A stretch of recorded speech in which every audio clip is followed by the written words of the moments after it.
He thought denying her would be routine, just another quick decision on a polished dock.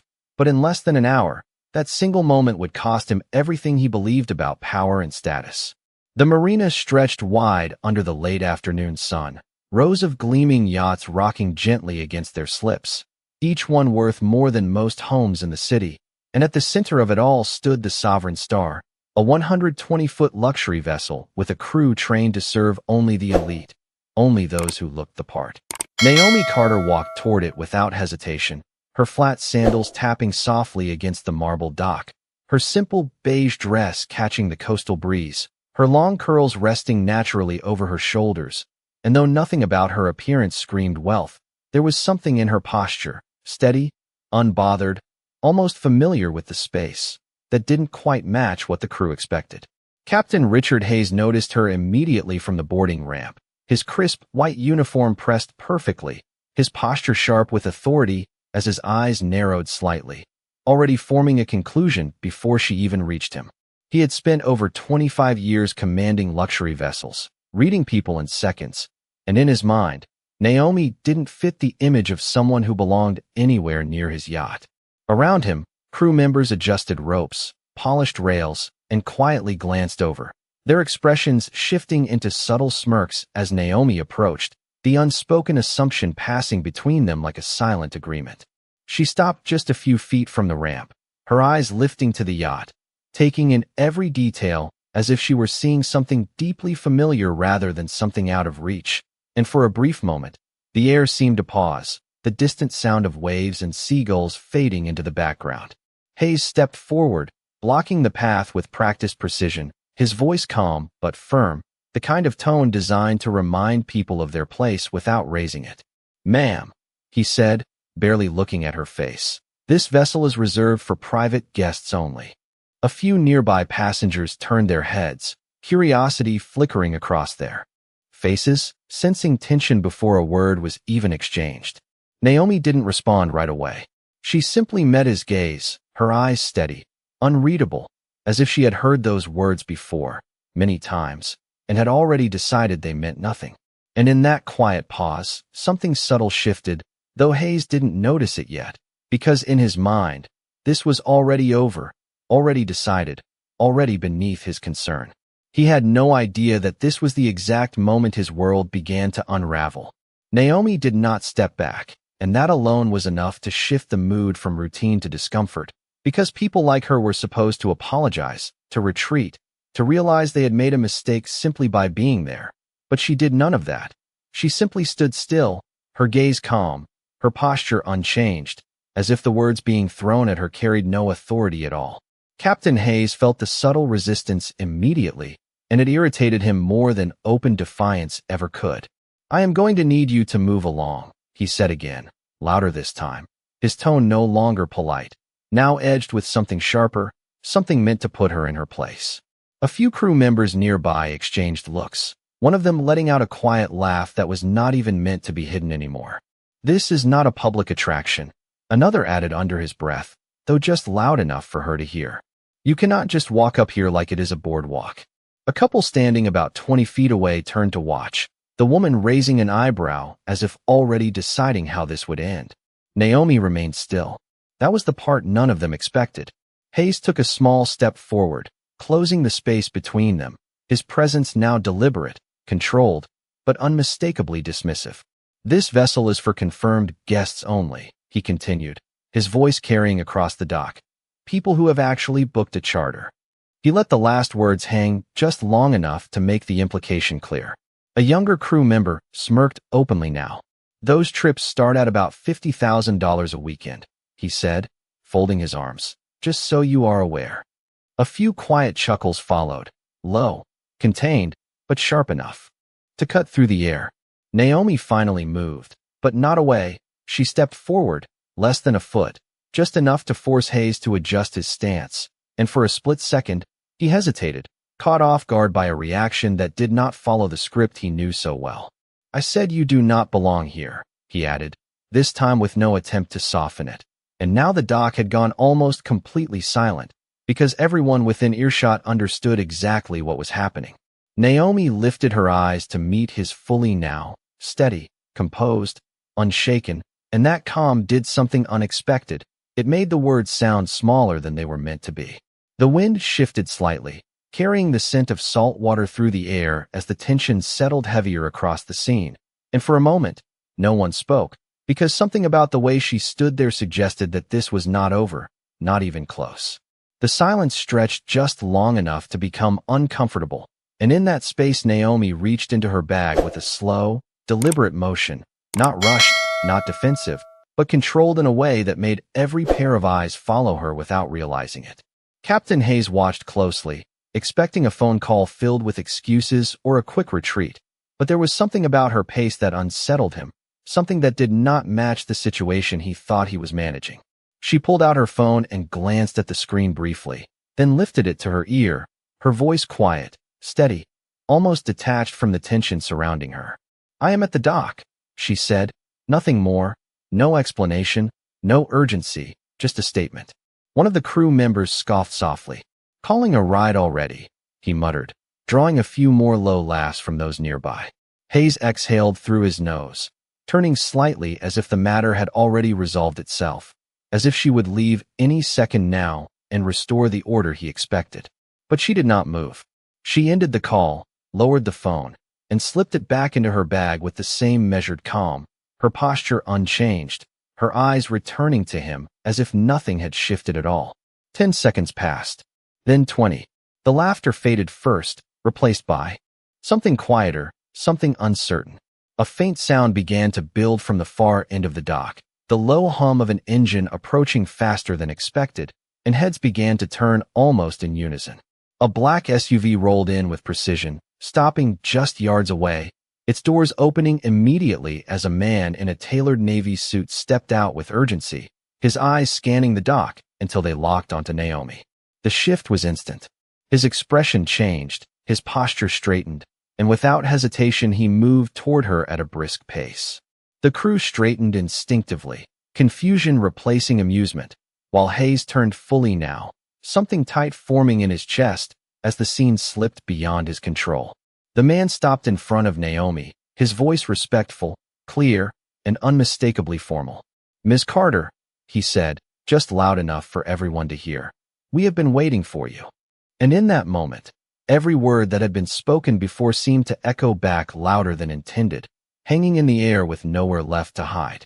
The words landed heavier than anyone expected, not loud, not dramatic, but precise, and for a moment no one moved, no one spoke, as if the entire dock had been frozen mid-scene. Captain Hayes blinked once, then again, his posture stiffening as his mind tried to reconcile what he had just heard with the assumption he had already committed to. "Miss Carter," he repeated quietly, almost under his breath, as if saying the name again might change its meaning. The man in the Navy suit nodded slightly, his attention fully on Naomi, his tone respectful, measured, completely different from the way anyone else had addressed her. "We were concerned when you had not boarded yet," he added, glancing briefly toward the yacht before returning his focus to her. Naomi did not rush to respond. She did not step forward or claim anything. She simply looked at him with the same calm expression, then shifted her gaze slowly back to Hayes, and that single movement carried more weight than any explanation could. Around them, the crew's expressions began to change, the earlier smirks fading into uncertainty, shoulders straightening, hands suddenly still as. The realization started to form, not fully clear yet, but enough to make them uneasy. One of the younger crew members glanced at Hayes, waiting for him to correct the situation, to reassert control, but Hayes did not speak right away. He was watching Naomi now, really watching her for the first time, noticing the way she stood, the way she looked at the yacht not with admiration, but with quiet familiarity, and a subtle tension crept into his chest. "There must be some misunderstanding," he finally said, forcing a polite tone that felt unfamiliar on his own voice, though it came a second too late to sound natural. The man in the suit turned his head slightly, his expression sharpening just enough to signal that there was no confusion on his end. "There is no misunderstanding," he replied calmly. "Ms. Carter is expected on board." The words settled into the air like a final piece falling into place, and this time the silence that followed was different, heavier, more absolute. Hayes felt the shift completely now, the ground beneath his authority no longer steady, the certainty he relied on slipping through his grasp. Naomi took a small step forward, not forcing her way, not pushing past him, simply moving as if the path had always been hers. And in that moment Hayes instinctively stepped aside without being asked. The gesture was small, almost automatic, but everyone saw it. The crew noticed. The guests noticed. And in that quiet, unmistakable shift, the balance of power changed entirely, leaving behind a single question hanging in the air that no one dared to ask out loud. Who exactly had they just refused? Naomi stepped onto the ramp without hesitation, her movements smooth and unhurried, as if the interruption from moments ago had never existed, and the soft echo of her footsteps against the polished surface seemed louder than it should have been in the heavy silence surrounding her. No one spoke. Not the crew, not the guests, not even Captain Hayes, who remained just off to the side, his hands now clasped behind his back in a posture that looked more rigid than commanding.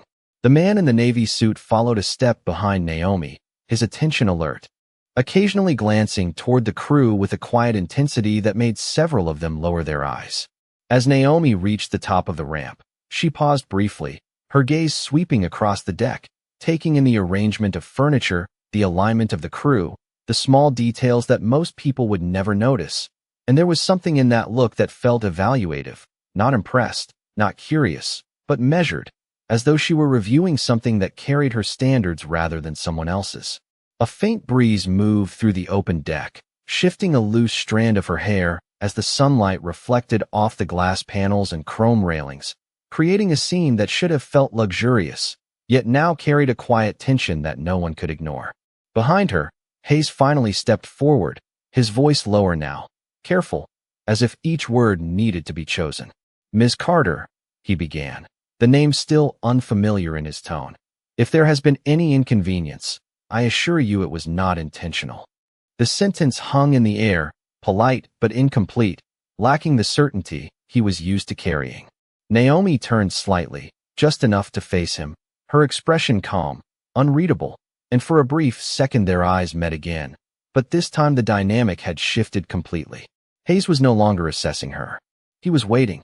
The crew stood in a quiet line, their earlier confidence gone, replaced by a stillness that felt almost rehearsed, as if they were trying to correct something that could not be undone. Naomi let the silence linger, not out of cruelty, but with a quiet control that made the moment stretch just long enough for everyone to feel it. "Not intentional," she repeated softly, her voice even, almost thoughtful, as if testing the weight of his words rather than accepting them. A subtle ripple moved through the crew, no one daring to speak, no one daring to shift too much, because they all understood now that this was no longer about access to a yacht. It was about something deeper, something that had already been revealed without needing to be explained. Naomi turned back toward the deck, taking another step forward, and as she did, the man in the navy suit leaned slightly closer to Hayes, his voice low but clear enough to carry a message that needed no repetition. "She does not need permission to board," he said quietly. And in that moment, the reality settled fully across the dock, leaving no room for doubt, no space for correction, only the undeniable truth that the person they had dismissed so easily was the very reason this yacht existed at all. Naomi continued across the deck, her steps unhurried, each movement carrying a quiet authority that no longer needed explanation, and the crew instinctively adjusted around her, small shifts in posture, in tone, in attention, as if the entire atmosphere of the yacht had been recalibrated in seconds. The man in the navy suit walked slightly behind her, now speaking in a low, respectful voice. "The interior has been prepared exactly as you requested, and the schedule has been cleared for your review." And Naomi gave a subtle nod, her eyes scanning the space with a precision that revealed something deeper than ownership. It revealed familiarity, expectation, and standards that had clearly been set long before this moment. Behind them, Captain Hayes remained near the ramp, his gaze following her, the weight of what had just unfolded settling heavily across his shoulders, because this was no longer a misunderstanding, no longer a minor error in judgment. This was something far more personal, far more consequential. One of the senior crew members stepped closer to him, lowering his voice carefully. "Captain, is she?" But he did not finish the sentence, because he already knew the answer, and Hayes did not respond immediately, his eyes still fixed on Naomi as she moved further across the deck, like someone who had never once questioned her place there. A faint tension rippled through the crew, subtle but undeniable, the kind that comes when people begin replaying their own actions in their minds, measuring every word, every look, every assumption that had led them here. Naomi paused near the center of the deck, her hand resting lightly against the railing as she looked out over the water, the horizon stretching wide and calm, and for a brief moment, the entire scene softened, the tension giving way to something quieter, something reflective. But then she turned back, her gaze moving across the crew, not sharply, not accusingly, but with a calm awareness that made each person feel seen. And in that silent sweep, several of them lowered their eyes, unable to hold her gaze for more than a second. The man in the suit stepped slightly to the side, allowing her space, and it became clear that he was not leading this moment. He was following it. Hayes finally moved forward, his steps measured now, lacking the earlier certainty that had once defined him, and when he reached the base of the deck stairs, he stopped, as if uncertain how close he was allowed to go. "Miss Carter," he said again, this time with a tone that carried something new, something quieter, something closer to respect. "I would like to personally apologize for the earlier situation." The words came carefully, each one placed with intention, but even as he spoke them, it was clear that he understood they could not undo what had already been done. Naomi held his gaze for a moment, her expression steady, and the silence that followed was not empty. It was full, filled with everything that had been revealed without needing to be said, and in that moment, the entire crew waited, not for an answer, but for a judgment that had not yet been spoken. Naomi did not respond immediately, and that silence carried more weight than any reprimand could have, because it forced everyone on that deck to sit with the truth of what had just happened, not as a mistake that could be brushed aside, but as a reflection of how quickly judgment had replaced respect. Her eyes remained on Captain Hayes, steady, calm, and completely unshaken, and when she finally spoke, her voice was soft, but clear enough to reach every corner of the deck. "You have a beautiful vessel," she said, her tone even, almost reflective, as if she were acknowledging something separate from the moment itself. Hayes nodded slightly, unsure of where her words were leading, his posture still rigid, his hands clasped behind his back as though holding onto the last pieces of control he thought he still had. Naomi took a slow step closer, not to confront him, but to close the distance just enough that her presence could not be ignored. "But it is not the design, or the size, or the price that defines it," she continued, her gaze briefly shifting across the crew before returning to him. "It is the way people are treated on it." The words landed quietly, but they cut deeper than any raised voice ever could, because they were not emotional, not exaggerated, just honest. A faint ripple moved through the crew again, subtle but undeniable, as each person absorbed what she had just said, replaying their own actions with a clarity that had not been there before. Hayes swallowed once, the motion small but visible, his confidence now replaced by something far less certain. "You are right," he said carefully, the admission coming slower than he expected, but sincere in a way that surprised even him. Naomi studied him for a moment, not searching for weakness, but for understanding, and in that brief pause, it became clear that this moment was no longer about power or ownership or status. It was about something much simpler and far more difficult to correct. She gave a slight nod, acknowledging his words, but not fully accepting them as resolution. Then she turned away, her attention returning to the open water, the horizon stretching endlessly ahead, as if reminding everyone that this moment, while significant, was only one part of something much larger. The crew remained still, no one speaking, no one moving too quickly, because the energy on the deck had shifted completely, from quiet arrogance to quiet awareness. And as the yacht sat gently against the dock, rocking almost imperceptibly with the tide, one truth settled over everyone present, not spoken, but deeply understood, that respect was never something to be offered after the fact. It was something that should have been there from the very beginning. Naomi remained by the railing for a moment longer, her gaze fixed on the horizon where the sunlight met the water in a quiet, endless line, and behind her the deck stayed still, not out of instruction, but out of awareness, as if everyone understood that any movement now carried meaning. The breeze shifted again, softer this time, brushing against the polished surfaces and the neatly aligned uniforms, and yet no one spoke, because the weight of what had already been said lingered in the air. Finally, Naomi turned back, her eyes moving slowly across the crew, not searching for fault, but observing, taking in each face with a calm that made it impossible to hide behind routine or rank. One of the younger crew members lowered his gaze first, followed by another, and then another, a quiet chain reaction of realization passing through them without a single word exchanged. Captain Hayes stood a few steps away, his posture no longer rigid, but grounded, as if something inside him had shifted from control to understanding, and when their eyes met again, there was no trace of the earlier dismissal, only a quiet readiness to listen. Naomi stepped forward slightly, her voice steady, not raised, not sharp, but clear enough to reach everyone. "This yacht carries more than guests," she said, her tone thoughtful, measured. "It carries reputation, values, and trust." Each word settled into the space between them, not as a lecture, but as a truth that had been overlooked. She paused just long enough for it to sink in, her eyes briefly resting on Hayes before continuing. "And every person who steps on board, no matter how they look, becomes part of that." The deck remained silent, but this silence was different from before. It was not tense, it was reflective, filled with the quiet acknowledgement that something had been learned in a way no formal training could ever teach. Hayes gave a slow nod, his voice lower now, carrying a sincerity that had not been there earlier. "It will not happen again," he said, not as a defense, but as a promise.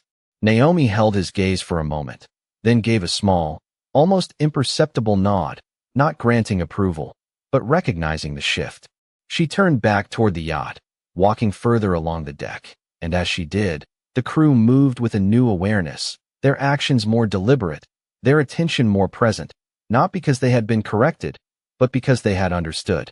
And as the vessel gently rocked against the dock, the lesson settled quietly into every corner of it, not spoken again, but carried forward in every step that followed.